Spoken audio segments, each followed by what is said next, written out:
एक शीए ज़ाकिर से गुफ्तगू थी। अल्लाह ताला करें शैतान का भी हक सच ॻाल्हाईंदो आहे, शैतान भी करें सच्ची ॻाल्हि कंदो आहे। इएं ही कूड़न का भी अल्लाह साईं सच करें करें ॻाल्हाईंदो आहे। उन ज़ाकिर से गुफ्तगू थी। आख़िर जे अंदर चवण लगो, चे मौलवी साहब मां हिकिड़ी ॻाल्हि नोट कई आहे, मां ॾिसां तो अल्लाह तबारक व तआला एक पंहिंजी सुन्नत ऐं तरीक़ो रखियो आहे। मूसा अलैहिस्सलाम सां फ़िरौन दुश्मनी कई, अल्लाह साईं उनके गर्क करे छॾियो, तबाह बर्बाद करे छॾियो। हज़रत ईसा अलैहिस्सलातु वस्सलाम सां जहीं कौम दुश्मनी कई, अल्लाह उनके तबाह करे छॾियो।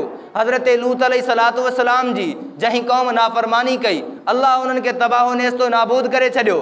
पहिरें पैगम्बरनि जी जहीं जहीं नाफ़रमानी कई, अल्लाह साईं उन्हनि खे तबाह बर्बाद करे छॾियो।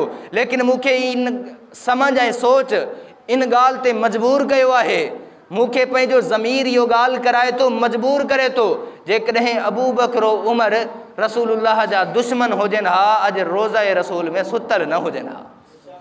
या उन काफ़िर जी ॻाल्हि आहे, काफ़िर भी मने थो जेकॾहिं अबू बकर उमर रसूलुल्लाह जा दुश्मन हुजनि हा। रसूलुल्लाह जो वजूद अतहर उहो आहे जंहिंजे जिस्म अतहर ते अल्लाह साईं मख बर्दाश्त न कई आहे।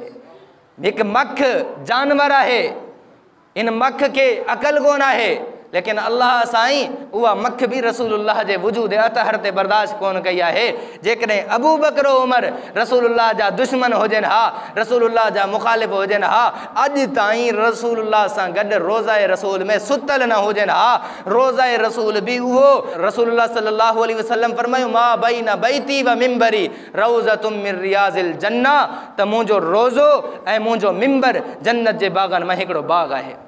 मालूम थियो दुनिया जे अंदर भी अबू बकर उमर जन्नत जे अंदर आहे।